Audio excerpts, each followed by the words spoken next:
All right, well, good morning. Welcome to Florida High School and Elk Grove Unified School District. I'm Chris Hoffman. I am the proud superintendent of Elk Grove Unified. In Elk Grove, we believe in a connected kid is a successful kid. And we live by that mantra. And we've been sitting around today listening to some of our former kids and some of our kids who are off at college and coming back and mentoring our current kids. And those kids are connected, and it's an amazing thing. You're going to hear a little bit about, we've learned a little bit more about Improve Your Tomorrow, which is an amazing program started by Michael Lynch and Michael Casper. And they call me their mentor from time to time, which I'm very proud to be. But these two young men are making a difference every single day in the lives of young people. And when the governor shared this idea of a California Men's Service Challenge, I was like, that's interesting. I think that is going to build upon what we've been doing here in Elk Grove Unified in partnership with IYT. I think it's a great opportunity for young people to be mentors and serve others, which is going to greatly impact those that are being served. But in my experience, the people that do the mentoring grow as much and sometimes even more. And so the work that we're talking about today, I couldn't be more proud to be part of it, little bitty part of it, but very excited, again, excited to have you here at Florida High School and Elk Grove Unified. I do want to do a couple of shout outs very quickly. Bree Bahar, who is the principal of Florida High School, has allowed us to do this here today. So Bree, thank you very much. My board of trustees, we couldn't do any of this work without them, but we do have three of them with us today.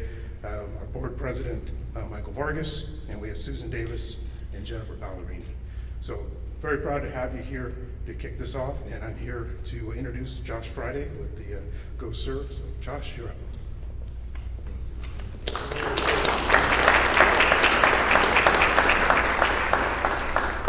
Thank you, Superintendent. Thank you for hosting us today. Thank you for having us here today for this very special day. And as the Chief Service Officer for the State of California and Director of the Governor's Office of Service and Community Engagement, I appreciate everyone being here today, especially our service members, our mentors, our brothers who are here today stepping up for their community. And as a father of three, I am also deeply grateful to the partners who are standing here today. As a father of three boys, I'm deeply grateful to Governor Newsom for signing an executive order to support our young men and our boys, a comprehensive effort in the state of California to provide purpose and meaning and connection, responsibility and community. And this is a much needed effort. This is a much needed statewide effort at a time when suicide rates among young men are growing. Young men are 3 times as likely to die by suicide than young women. Also at a time when college rates of young men are going down. At a time where in California, men are more likely to be unemployed and less likely to volunteer in their community. More likely for every one young man who steps up to serve, to be part of Peace Corps, AmeriCorps, the California Service Corps, there are 2 women who step up for this very same program. And why does that matter? It matters because we have organizations like Big Brothers and Big Sisters, Improve Your Tomorrow, Mentor California, and many others that have long waiting lists of boys. Boys in need of a big brother, boys in need of a mentor, boys in need of a role model, boys in need of love and to be seen, and they don't have it. Today, we take an important step to fix this. Today, California is launching the California Men's Service Challenge, calling on 10,000 young men throughout our state to step up and serve their community, to be mentors and tutors and sports coaches and leaders every single day. And today, and tomorrow, and every single day in the Governor Newsom's administration, we are going to be sending a very clear and a very powerful message to our young men. We need you. We need you to do the hard and critical work in our community of disaster relief, of wildfire mitigation, of coaching sports, of mentoring, of tutoring in our classrooms, of protecting and rehabilitating our land. We need you, and we have created now paid service opportunities through the California Service Corps and volunteer opportunities with our partners. Whether you have a weekend or a year to give.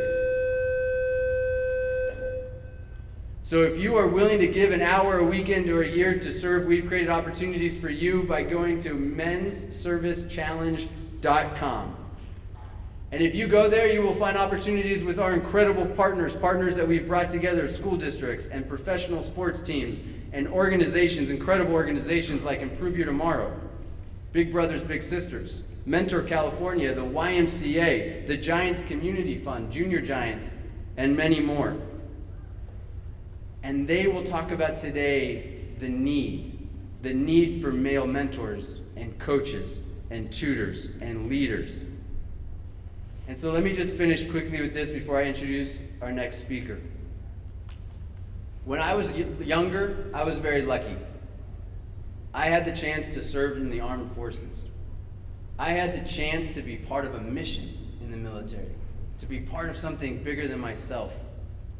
To know that when I put on that uniform, especially my Navy whites, that I mattered, that I was needed.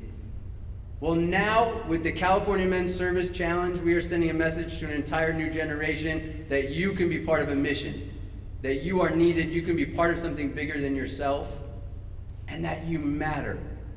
So for everyone who can, please join our challenge, help shape our future communities, help shape your future by going to mensservicechallenge.com, and we are also looking for more partner organizations to help deploy these young men. So go today. California needs you, and we need you in a big way.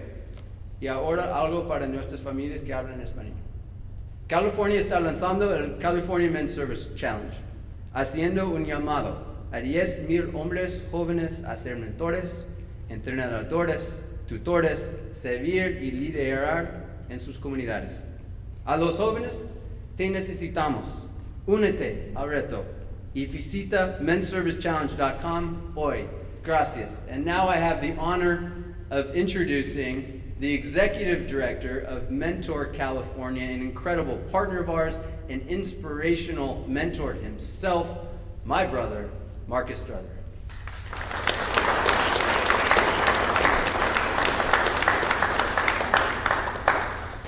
Thank you, Josh.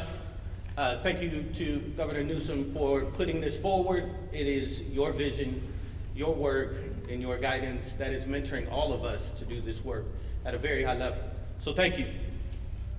One of the things as a statewide organization, Mentor California has as a unique opportunity is we get to work with youth development and mentoring organizations across the state. We currently support over 300 youth development and mentoring orgs who are doing this work at a high level. Big Brothers Big Sisters, all across the state, Improve Your Tomorrow, all across the state, and many folks in Fresno, Modesto, Humboldt County, all the way down to SoCal who are doing this work at a very high level. And what we know is they have opportunities for young men to serve. Sometimes those opportunities look like regular day in schools. Sometimes it's after-school programs during our expanded learning time. Sometimes it's summer programming. And a lot of the times it's just right outside their doorstep in the neighborhood and community where they were raised and where they come from. What we are looking for today is young men who are ready to step up into those opportunities, who are ready to mentor, and who understand what mentoring is and what it means and how it can touch and change the lives of young men and themselves as the mentor. What we know is that currently, right now, 1 out of every 3 young people are growing up without a caring adult or person that they can call a mentor. What we know on the other side of that is that a young person that is mentored will most likely succeed in school.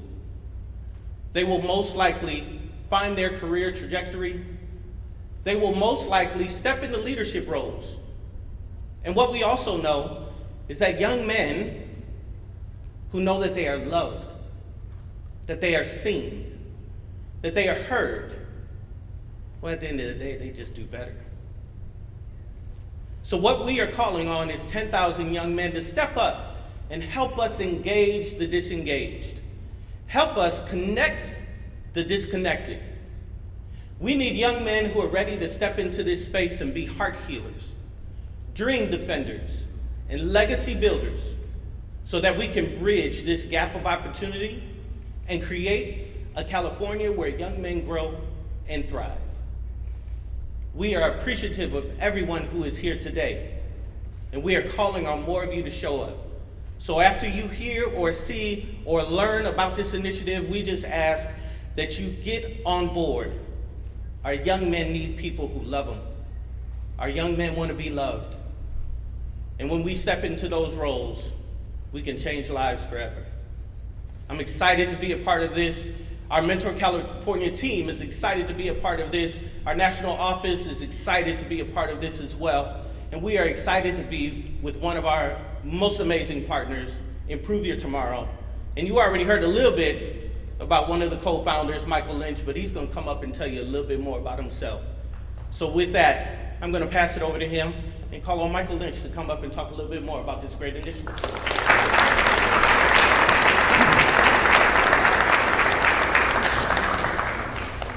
Brother, just put a lot of pressure on me. Now, but Michael Lynch, co-founder and CEO, I think it's important to note that I'm a co-founder. You know, the co-founder who's behind me, he's a little better looking, but he's a little taller, so he told me I had to come to speak today and represent the brotherhood. It's supposed to be a joke. Joke's not funny. No, but thank you all so much. You know, my dad was my baseball coach. He was my football coach. He was my basketball coach. He was someone who was consistently there. He raised me and my siblings largely by himself. I grew up in an environment where there were a tremendous amount of people who had the ability to be able to succeed, but so few of us had an opportunity to be able to do it. That's why we created Improving Tomorrow. That's why we focus on helping get more young men of color to and through college. But we can't do that without service. Service is the key, impactful component of how we're able to move young men from being average, to being good, to being great. But what we see right now across society, converging economic and technological factors, societal messaging around masculinity, more time spent online, as the governor said, and less time spent building community, have caused deep-rooted issues amongst boys and men. For young men and boys, the result of those circumstances can be seen in rising rates of suicide and drug abuse. This is why it is so important for male mentors to be able to step up to the challenge, to be able to serve, to be able to impact a life. You heard it earlier today. The impact is not only on the mentee, it's the mentor. One of our young men, Jalen, talked about, he's a mentor at one of our high schools. He said, listen, I can't keep telling brothers to go and do their homework if I'm not doing my homework as a college student. There's a responsibility to when you are mentoring, to make sure that you are rising up to the level that you need to be able to be. Young men need to be shown they matter and they're loved, but also be given the opportunity to contribute. One of our young men is named Diego. He just graduated from Vista Nueva High School in Del Paso Heights. He shared his story earlier summer with me where he had 4 friends commit suicide while he was in high school. Can you imagine being 18 years old, attempting to walk across the stage and having so few of your friends no longer there anymore? This is a real reality young men and young people face, not only in Sacramento, but all across the state of California. So we have to do something different as a state. We have to be able to step up. That's why we appreciate the governor's leadership to be able to call California, to call boys and men to be able to begin to serve and to serve purposely. For any young men or boys who feel like disconnected, know that you are loved. You belong. We see you, and we need your voice. Next, I have an opportunity to introduce one of my mentees, a young man named Adam. Adam joined IYT April 6, 2013. 17 young brothers at Valley High School came to the room on a Saturday to join what we call now Improving Tomorrow at the Brotherhood. He was an average student at best. I remember, one Saturday after a couple of Saturdays, I was like, Adam, listen, man, you clearly, man, a smart kid. Why don't you become an honor roll student, right? You get a 3.0 GPA. He was like, Mike, if I was to do that, my mom would expect it every single time. So his ceiling wasn't that he could not do, it was at times where the environment, at the container that was around him. He went on to continue IYT, graduate from UC Merced, become a mentor with us, serve, then become a program manager, right, to serve, and now he's a program director, helping to lead. Adam, to me, is what this initiative is about. It's calling our young men to be able to step up, to be able to serve, so we can solve some of our society's greatest challenges. Next up, I have Adam Allen.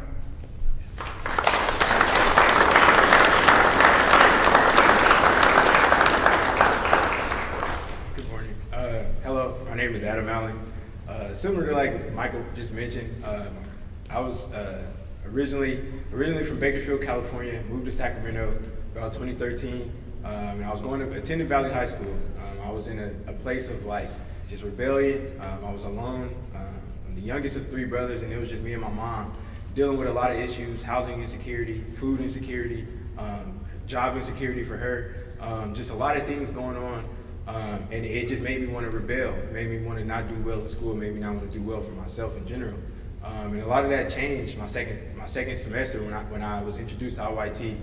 Michael Lynch and Michael Casper were my mentors, and they came in and they just introduced something new to me. To see somebody be successful from like the same communities that I was living in, walking in, and coming back to give was not only inspiring, but it motivated me to do better. It took time. It took a lot of time. It took a lot of love, a lot of care, a lot of support from them, a lot of support from just the organization in general, the teachers. But over time, it hit me, and I realized that the importance, the value of not only education, but the importance of having a mentor and having somebody that I can look to, that I know is successful, that I know have been through similar roads as me, and then now coming back to give to their community to inspire young brothers like myself to do better. So for me, it took about 3 years, and as Michael mentioned, around that 3rd year, I started to get those good grades. My mom expected it, and it became a normal thing. But I was still discouraged, still nervous, still thinking I took too long, and ultimately ended up applying to so many schools because I didn't think I would be successful. I didn't think I would be able to get in. And I got into 13 of them, attended UC Merced, got a bachelor's in history, and as Michael mentioned, immediately came back to serve because I knew for me, I wouldn't have made it to college, I wouldn't have been able to go to college, I wouldn't have been successful, I wouldn't have been able to get through college if it wasn't for the support that I received from my mentors, from IYT, and from people that I've met that continue to pour into me. From graduating, I came back to serve as a mentor, became a mentor, served, then became a program manager, and was able to serve at the high school that I graduated from. And for me, it was like another motivating factor of like just being able to give back to those communities that I once walked in. And I wanted to be able to impact a brother the same way I was impacted. Fast forward to today, being able to be a mentor, being able to serve, being able to give back to my communities, I've realized the importance of just how important it is for a brother, for definitely marginalized communities, to have somebody there for them to look to, somebody there for them to help them, and somebody there to help them tap into that potential that they wouldn't think they have. So I ask you today to just please, young men out there, if you are able, to just please join this initiative. Take the chance to be the opportunity to help a young man be inspired, to become something, and to be better for themselves and their community. So I thank you, and I now have the pleasure to introduce the Governor, Gavin Newsom.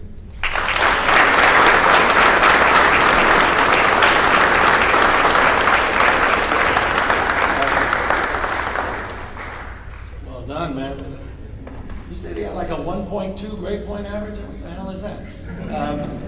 Adam, thank you for your example. Thank you for your leadership. Thank you for painting a picture and coloring in of what this is all about and animating us in a very positive way. In so many ways, Adam's story is a story that's shared by so many of the people you see behind me, and it's a story that needs to be shared. It's a story of optimism. It's a story of faith and devotion to the cause of restoration, repair.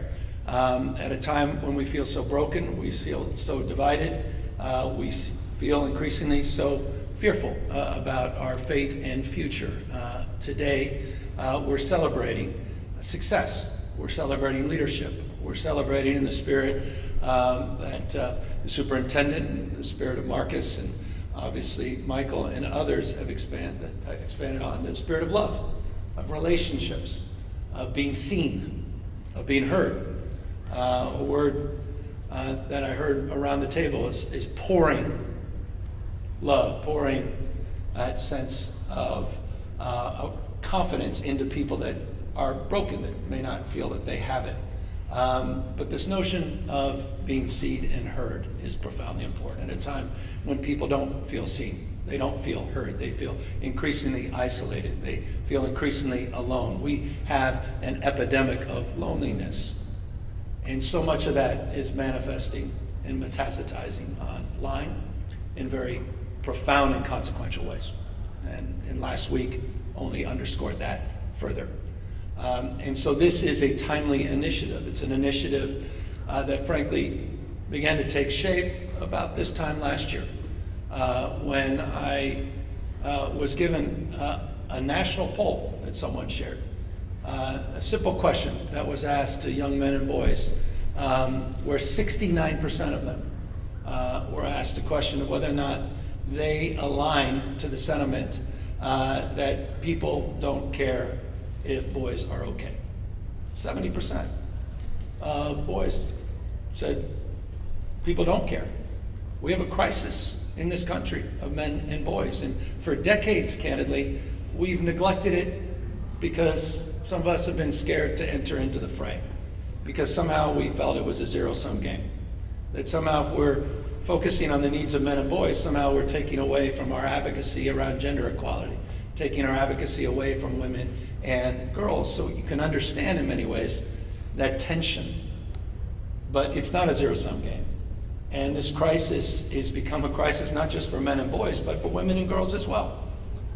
Ask any parent, ask any mom about this issue. They understand. And so it's time for us to be understood that we now are moving affirmatively with an executive order that we signed many months ago with a strategy, with a plan to address this issue. And today is part of that strategy. Today is part of that plan. We often talk about the importance of, you can't be what you can't see. And it was interesting just in the conversation, the roundtable we had a moment ago, one of the young men said, boy, I really wish my counselor, who happened to be a man, happened to be African American, I wish he was my teacher, because I didn't see many people like him. I just wish I had a little more time with him. It was a reminder that we need to do more to recruit men as teachers. Look at elementary and middle school. Not many men teaching any longer. Look at the areas around mental health. A lot of folks, a lot of men don't feel comfortable in that space. There's so many areas where demonstrably we can move the needle in a way that support women and girls, that continue our championship of gender equality, that continue to address the mis and disinformation around women and girls at the same time, not a zero-sum game. Josh highlighted some of the statistics. The statistics now are even more alarming. He said 1 in 3, it's closer to 1 in 4 now, 4 times rather. 4 times more likely young men are to take their lives than girls. And it's interesting I say young men because young men are taking their lives at a higher rate than middle-aged men. Just think about that. Talk about dropout rates, deaths of despair, addiction, abuse, discipline. You look at graduation rates at the UC and CSU, Adam, and it's increasingly now the minority. There's a young man graduating. Women, much higher levels of achievement across the spectrum. So this is a real issue, and we're very grateful that we're not only highlighting the concern, but we're organizing a strategy to address it. And there's no greater, and I'll close on this, no more impactful strategy than the strategy that has been advanced by organizations like IYT, mentor programs that Marcus is supporting up and down the state, AmeriCorps, College Corps, Climate Corps, the work that Josh has been doing. And by the way, I'm proud of Josh Friday. He has built the largest volunteer corps in the United States of America. It's larger than the Peace Corps in the state of California. And that is a point of pride. And he did that from scratch. That was an act of imagination. And he made it real. And that, we hope, continues to grow and flourish for years and years to come. And we met with one of the young College Board members here. By the way, 450 hours of work, $10,000 we provide in return for their college education. But I think the spirit of mentorship, final words, is that spirit that Josh and others began with, that no one stands taller than when he or she bent down on one knee to lift someone else up. In this notion of contribution being two-way, that as you provide that smile, this guy, that it's infectious, that not only are you benefiting from that, others are benefiting from that. This notion that we're all, dare I say, bound together by a web of mutuality. Divorce is not an option. I'm sorry, Marjorie Taylor Greene. It's not. We have to define the terms of the future. We have to live together across our differences. And shared experiences are the answer. It's not complicated. There's a dignity deficit. There's a deficit of belonging. And volunteerism and mentorship are about finding things we have in common. And it's powerful and it's potent. And the folks behind me are testament to that. So I just want to thank all of you for your inspiration. Thank you for your example. And thank all of those that will hopefully get online, in this case, to go offline, to stand the line, and support one another by volunteering, signing up to organizations large and small, and achieve this goal of 10,000 new mentors in the state of California. We thank you all very, very much for your attention today.